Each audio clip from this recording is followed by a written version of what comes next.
I no longer agree to your terms. From now on, you will agree to mine.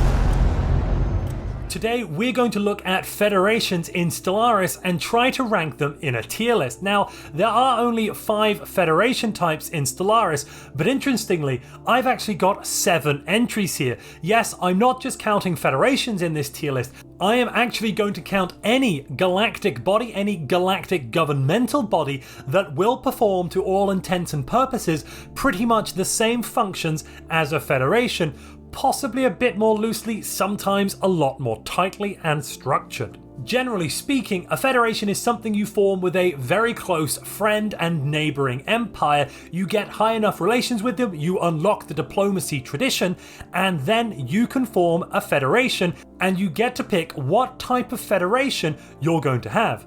But which federation types are any good? Let's dive in and find out what's going on. At the very bottom, in my opinion, the weakest federation type is the Galactic Union. This is basically your straight out of the box generic federation.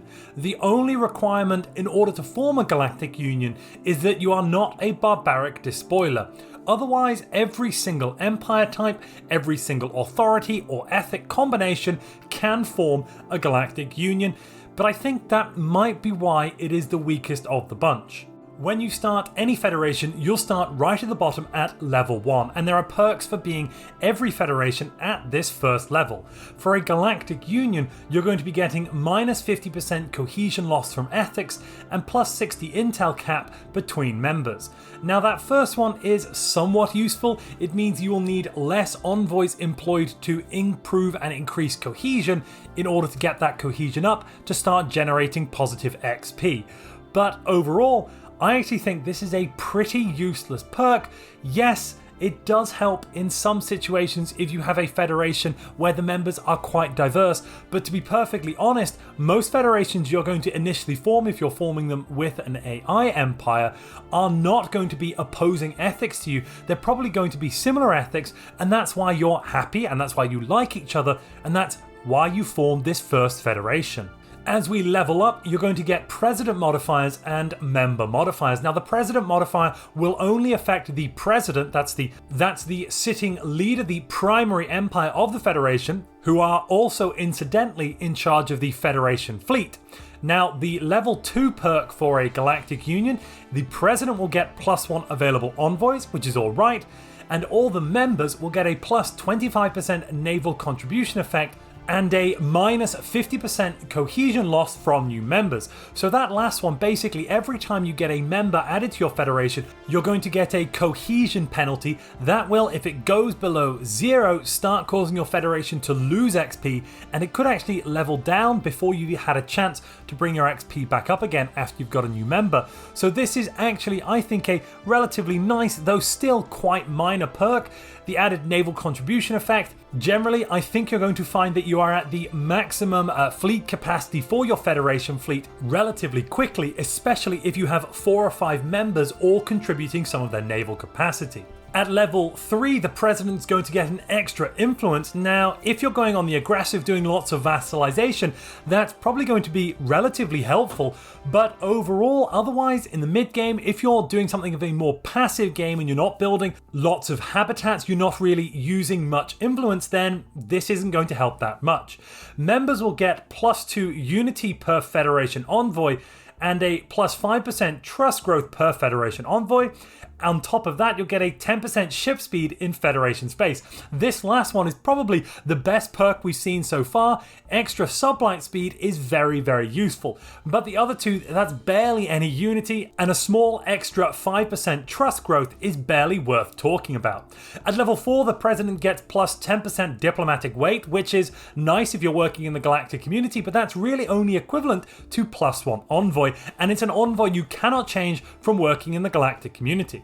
The members get a minus 50% cohesion loss from failed votes, as whenever a vote to change a law in a federation fails, you'll also get a loss of cohesion, and that could again impact your XP growth. The final bonus here is you get plus 25% damage to crisis ships, which is absolutely fantastic. This is the best bonus we've seen now, and in the end game, extra bonuses damage to crisis are really good. At the maximum level, the President will be getting plus 10% monthly unity, which is kind of pleasant, but that I think only affects your jobs. That's not a plus 10% monthly unity to every single unity source. It's not multiplicative, it's just additive. The members are going to get plus 2 unity per Federation Envoy. That's doubling up the previous perk we had. Again, plus 5% trust cap per Federation Envoy. And finally, another 25% damage to crisis ships, rounding it out here at plus 50%. Most of the bonuses that you've heard here are pretty useless.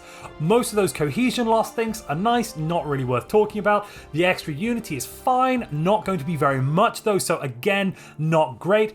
The main bonuses here are the extra damage to crisis ships, that extra speed in Federation space, and the President getting equivalent to plus 2 envoys, plus 1 influence, and a little bit of extra unity.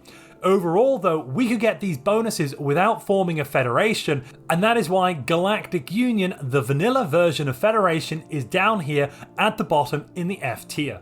And if you're enjoying this video, please form a Federation with that like button. In the C tier, we start getting federations whose abilities we wouldn't otherwise be able to replicate with traditions, ascension perks, or simply ignore. The abilities we're going to get here though are still not absolutely fantastic. So Martial Alliance is the C tier federation in my opinion. Now, in order to unlock this one, you must either be some form of militarist or have completed the Unyielding Tradition.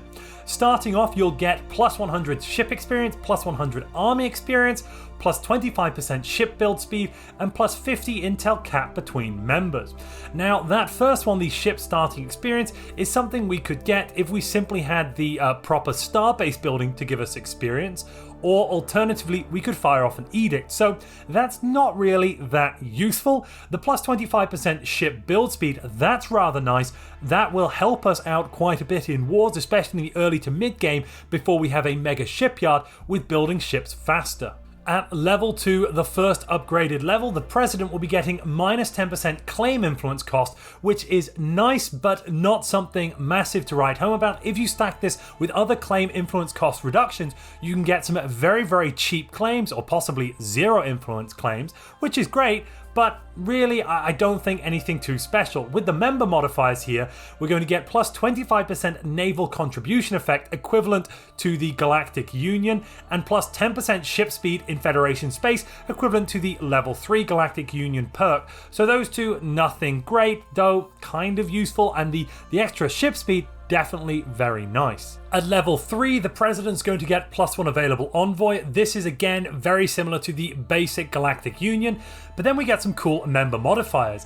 Plus 1 Admiral Leader level cap, and a really good one, plus 10% ship fire rate. In the early to mid game, there aren't that many places you can get extra ship fire rate from, so a 10% boost here is definitely very useful. At level 4, the President is going to get some unity based on 10% of the fleet size of the Federation fleet.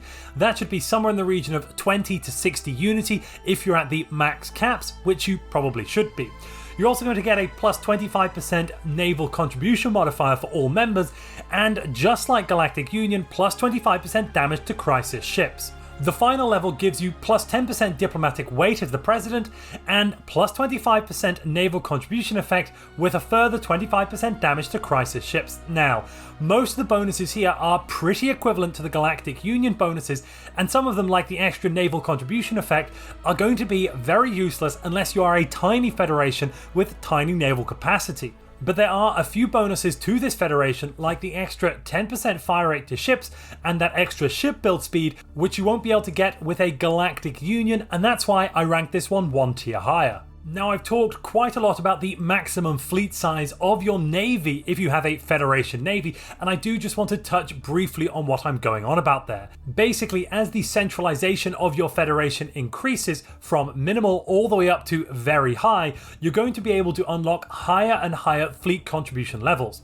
At the lowest level is none. And for most federations, that is Galactic Union, Research Cooperative, and Trade League, you're going to start at this none level when you found your federation.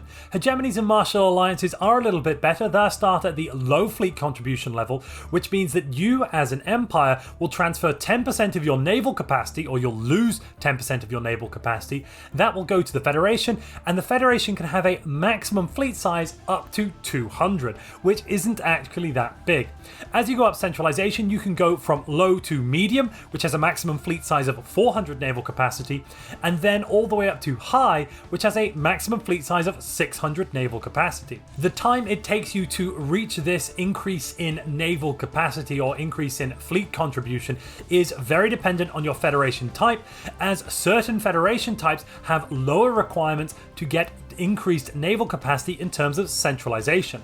And centralization basically can only go up as you level up your federation, so it is very much time locked. If you're enjoying this video and the other videos on this channel, you can help to support the channel by either becoming a channel member, clicking the join button down below, or becoming a channel Patreon. There's a link to that down in the description. You can also use the super thanks to directly support the channel as well. Or finally, you could purchase something from the Humble Bundle store using the link down in the description below. Until the 15th of June, you can get your hands on a great city building game by Paradox Interactive, City Skylines, for as little as €1. You can also get the full bundle on Humble Bundle, including 9 expansions and 21 add-ons for less than €20. The link is down in the description below. We're now halfway up this tier list. We've made it to the B tier, and here we have the Research Cooperative. This is the science-based federation. You need to be either some form of materialist, a machine intelligence, or have completed the Discovery tradition in order to unlock this federation type.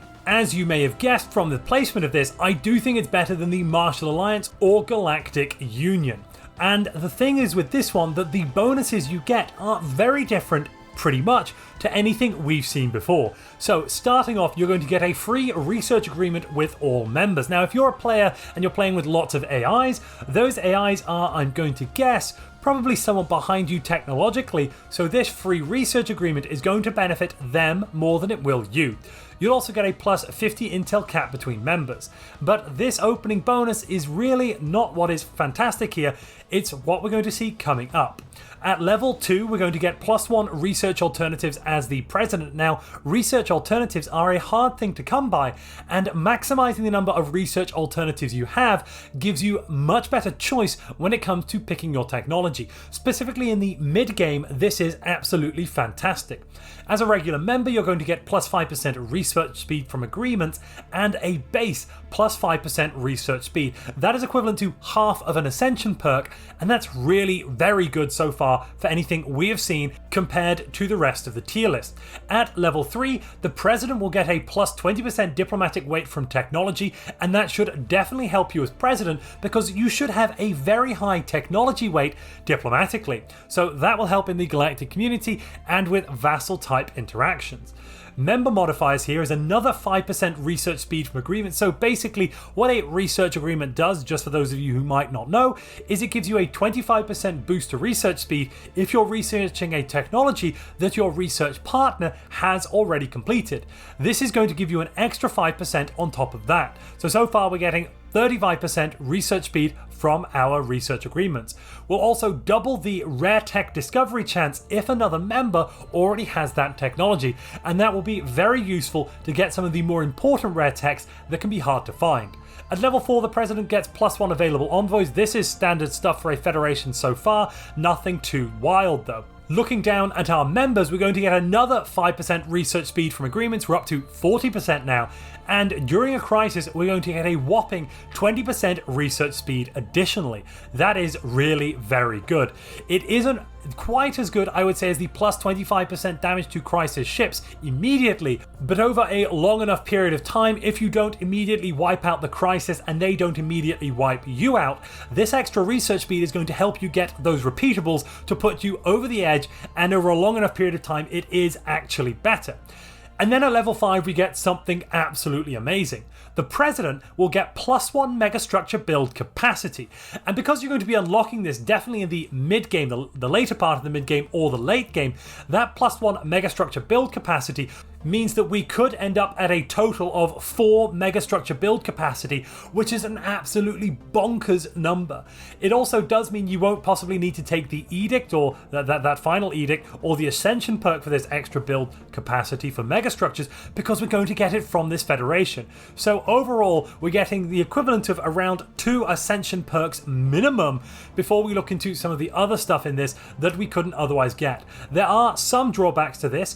As you'll have noticed from the previous table we saw, you cannot get your fleet contribution up to high, and that means your fleet will be capped out at a maximum naval capacity of 400 rather than the other federations which will cap out at 600. So from that point of view it will be ever so slightly weaker on a military footing, but I really do believe an overwhelming tech advantage here is going to make a massive difference. And it's not just you. All of your neighbours and friends in this federation are also going to be experiencing a tech boost, so you can quite literally drag the AI into the future kicking and screaming.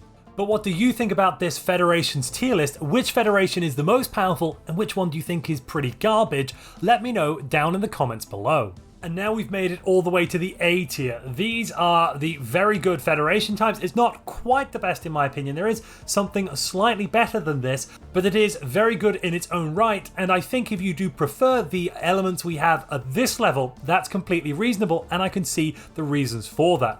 You'll also notice we don't just have a federation here, we also got another symbol as well, and I'm going to talk about that in just a moment. First up, we have the hegemony. So a hegemony federation, in order to get one of these, you'll need to be some form of authoritarian or, interestingly, a rogue servitor. I do quite like the thematics of a rogue servitor being able to form a hegemony, or you could have completed the domination tradition tree.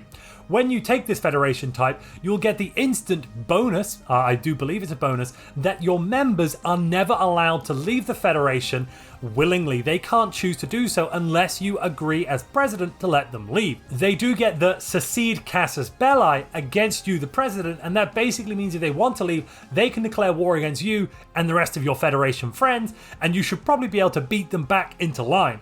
There are also reduced centralization requirements for this one, and you're going to get a base of +40 intel cap between members. That is the lowest level of extra intel cap for any federation type, but honestly I really don't think that should matter. You should still be able to get up to the comfortable 60 or 70 with technology, or possibly you actually make a spy network. But in essence, a hegemony is very, very good if most of the other members are actually your vassals. Yes, because you can shove your vassals into this hegemony, and once your vassals are in there, you can stick them with all sorts of contractual regulations that supersede their vassal contracts as part of a hegemony and do crazy legal maneuvering. It is a wildly powerful thing.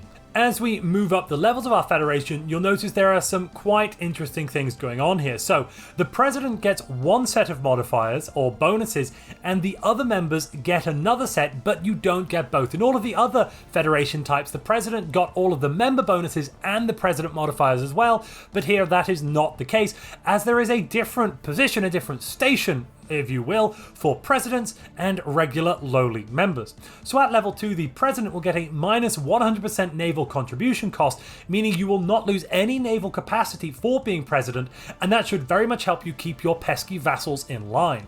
You'll also get +1 available envoys, so a lovely double whammy here right for your first ability. All of the other members get a very nice and respectable +5% resources from jobs output on every single pop on all of their planets. That is absolutely wild. At level 3, the president gains the Establish Hegemony War goal. Basically, that's going to allow you to declare war on another empire and bring them into the fold of the hegemony. I actually think, as of Stellaris Overlord, this is no longer as powerful because you will almost always be getting the war goals to bring other members into your federation by forcing them to become vassals, and I actually think that's a much better and much more powerful thing to do, though you can use this Establish Hegemony with more powerful powerful neighbors, and that does offset its disadvantages. Other members are going to get another 5% resources from job, that's up to 10% now to all of their job outputs, and minus 50% cohesion loss from new members. That extra cohesion loss is going to help because at this level, you're going to be going on the aggressive and attempting to subjugate the rest of the galaxy. At level 4, the President is going to get +1 influence gain. That is rather nice, especially if you're making lots of vassals and doing lots of vassal contract renegotiations. And then other members are going to get +5% resources from jobs for a total of 15% to all of their job outputs. That is simply mind-boggling. Minus 100% migration treaty upkeep and minus 100% research agreement upkeep. That's kind of alright, but as the President, which you really should be in this case, you're not really going to be using it that much. The last level here, level 5, the President will get plus 10% of every member's diplomatic weight. This will help you astronomically in the galactic community and let you get up to all sorts of shenanigans when you want to throw your weight around. Don't forget, this doesn't actually steal diplomatic weight from your vassals or your other hegemony members, so if they are true vassals and you've got their diplomacy set to align with your diplomacy, they'll vote along with you and you'll also get an extra 10% weight for each of them. Very nice. The one thing you do miss out on here as a President is any extra damage to crisis ships, because at the final level the other members are going to get plus 25% damage to crisis ships, and they'll also generate unity equal to 10% of the Federation fleet's naval capacity usage, and that should be again somewhere between the region of 20 and 60. Overall, what does make the hegemony massively powerful in my opinion is the legal aspect of what you can get away with if you have this Federation type. It allows you to give vassals what seem like phenomenally good contracts and then pull the rug out from underneath their feet as they suddenly realize that yes, you promised to go to war with them whenever they want, and they never have to go to war with you, except Federation law will supersede that, and as President you can decide when you're going to war. Next up in the A tier, we have something a little interesting. Now, this is not specifically a federation from a very technical standpoint, but to all intents and purposes, it's going to function somewhat like a federation, and that is the Galactic Imperium. The Republic will be reorganized into the first Galactic Empire! Now, the Galactic Imperium doesn't get a Federation fleet, instead you get an Imperial Armada, but an Imperial Armada can be larger than any possible Federation fleet size at a maximum level of 800 naval capacity. You can also, with an Imperial Armada, pay less resources for each of your ships because you're going to get a lovely minus 35% reduction in alloy cost or general cost to the building of these ships for the Imperial Armada, and that is very, very good. Now, yes, it is true that if you become an Imperial Armada, every other Federation type you have, not only yours, but the other federations in the galaxy, if they are members of the galactic community, will be dissolved. So you will lose all of the bonuses of whatever other type of federation you are in. But there are still bonuses for being the Galactic Empire. You can set up things like the Imperial Navigation Agency to give you plus 15% sublight speed in every community space, which is basically every Federation member space. You can get the Imperial Legions, allowing you to recruit 12 Imperial Legion armies. You can get the Imperial Security Directorate, minus 20 crime on all of your worlds, plus 2 code breaking, 4 encryption, and a base of 80 intel on every member of the Galactic Imperium.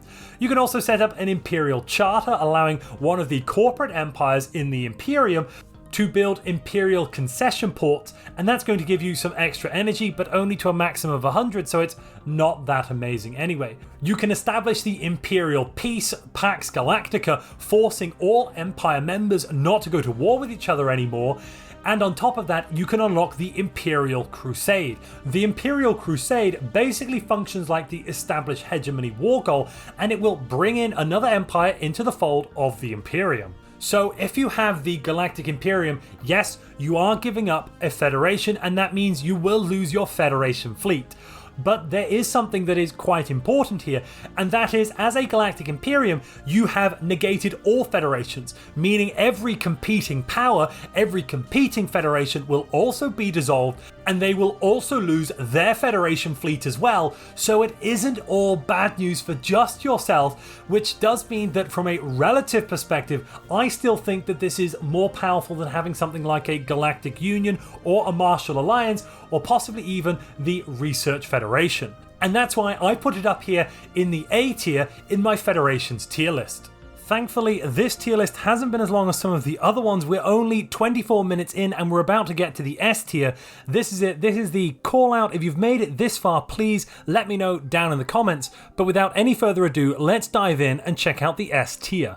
But what do we have right at the top of this tier list? Well, you probably guessed, because there is only one Federation type, but there are 2 items here, and I will be going through both of them as they are rather interesting. Unsurprisingly, the first thing here is the Trade League. Now, why is the Trade League the most powerful federation in my opinion? I do have a small caveat to add here. It is much less powerful if you are a Gestalt consciousness. As a Gestalt consciousness, it's actually not very good at all, and it's basically F tier. Okay, so with that out of the way, let's look at why it's S tier for every other empire type, every regular empire in the game. The first and most powerful part of a trade league is that you start off with the trade league policy. This is the most overpowered and broken policy in the game. It allows you to convert your trade value instead of having to choose between having trade being energy credits, a mix of energy credits and consumer goods, or a mix of energy credits and unity. In this case, you're going to get all 3 and at no extra cost. Every 1 trade value will convert into half an energy, 0.25 consumer goods, and 0.125 unity. That is going to give you bonkers levels of unity and trade goods, especially in the mid to late game. If you have this federation type, you'll almost certainly be going to try and maximize your trade value, and that's why you've taken the mercantile policy, which coincidentally is one of the 4 things you need to be able to unlock this federation type. You must have either completed the mercantile tradition, be a megacorp, have the corporate dominion civic, or alternatively the merchant guild civic. But because you only need to complete a mercantile tradition, which if you're trade, as I've said, you definitely want to do, you want that merchant spam in your empire, as well as those juicy bonuses to trade value, then at that point it just becomes a no-brainer. If you can get one of these going early enough, you're going to see phenomenal power levels. This federation and trade policy, in combination with a few other things, are going to mean you basically only need 4 or 5 jobs in your empire. You'll need merchants to produce energy, trade value and unity, you'll need miners to produce minerals, metallurgists to produce alloys, and researchers to produce research. Other than that, you will not need any other job, which makes Stellaris so simple and easy to play if you're only needing 5 jobs rather than 25. But that isn't all it does, we also get bonuses as you level the darn thing up. So at level 2, the president will get +1 available envoys. Everyone will also get a lovely 5% boost to trade value and 10% ship speed in Federation space. Again, that ship speed is a nice modifier to have, and the trade value is going to fit very well with your overall policy. At level 3, the Federation President gets +1 unity and gets +5 trade value protection. This trade value protection isn't really that good, it's nice to have, but generally speaking, just an extra +5 won't really be that noticeable. Other members, or all members in fact, will get another +5% trade value, currently for a total of 10%. The President at level 4 will get 10% diplomatic weight, that's now equivalent to having 2 extra envoys from the Federation, and the members will get 5% trade value and a +25% naval contribution effect. The final level means the President gets a whopping 10% trade value and all members get 5%.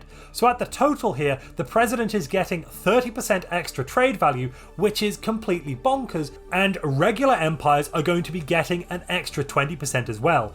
You'll also all get 25% extra damage to crisis ships, which is very nice. But as I've said earlier, the main strength here is that trade league trade policy.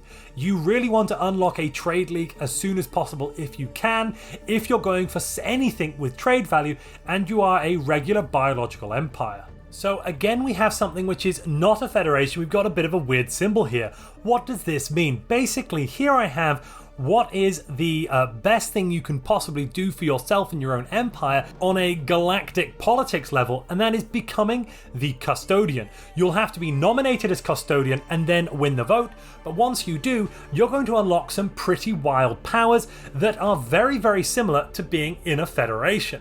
You will get a Federation fleet of a sort, a little bit like the Imperial Armada, or actually exactly like the Imperial Armada, at a total of 400 naval capacity, 800 at its upgraded level, and with a reduction in ship cost, you're going to get access to the Galactic Defense Force. But the reason this is here in the S tier rather than down below in the A tier is that the Custodian can exist simultaneous to and alongside other federations. It is not mutually exclusive. That means you can be the president of a Trade League federation as well as the Galactic Custodian, so you can have a Federation fleet and a Galactic Defense Force fleet with a total naval power combined of 1400, which is wild given that those ships have absolutely no upkeep whatsoever. You also have a whole bunch of possible bonuses which you definitely want to impose or enact before you move on to the Imperium if that's where you're planning to head, because some of these are not repeated. Things like a united front to give you extra damage to endgame crisis factions, galactic mobilizations to just give everybody an extra 150 naval capacity, which is simply insane, and the Galactic Trade Organization for a juicy extra 10% trade value. There is no downside and absolutely no reason for you to ever not become the custodian if that option is on the table, unless you simply hate power. Once you are custodian itself, you're going to also get some massive bonuses, extra influence, extra diplomatic weight. That is going to help you a lot in the galactic community, as well as with imposing your will on other empires. I'm thinking vassal contracts that require influence and lots of other areas. All in all, being the custodian in combination with a federation is the most powerful state pretty much any empire can be in, although you do have to compete with the fact that other empires are still allowed to have federations as well, so they can have up to 600 naval capacity. If there are lots of other federations in the galaxy, it probably is better to just cancel all of them and declare an Imperium so that all of those evil and foreign federation fleets will go away, but that doesn't mean that you will always do that, and that is pretty much a niche case. Usually there are only 1, 2, possibly 3 federations knocking around, even in very large games. I talked a bit in this video about how you can use the laws and abilities of a hegemony to keep your vassals in line. If you'd like to know more about using hegemony and vassals to conquer the entire galaxy in, I don't know, about 50 years, click the video on screen now.